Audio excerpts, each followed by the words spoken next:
اگر عورت نے حیض کے بعد غسل نہیں کیا تو کیا مرد اس سے ہم بستری کر سکتے؟ بالکل نہیں کر سکتا، ناجائز ہے، حتیٰ تطہرنا، جب تک کہ وہ پاک ہو جائے۔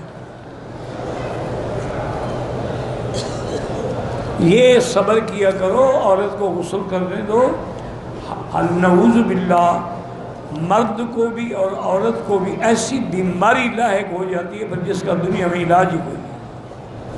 اللہ نے جس چیز سے ہمیں روکا ہے کوئی حکمت ہے۔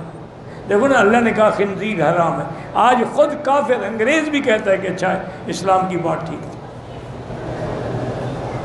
اللہ نے قرآن میں منع کی، یسألونک عن المحیض قل هو اذن، حیض کے بارے میں پوچھتے ہیں کہ میاں بیوی مل سے کہہ دو کہ حیض تو اذا ہے، فلا تقربوہن حتی یطہرن، اس کے قریب یا جماع نہ کرو جب تک کہ پاک نہ ہو جائے، ورنہ ایڈز پیدا ہوتی ہے یا سوزاک ہوتی ہے یا عطشک پیدا ہوتی ہے۔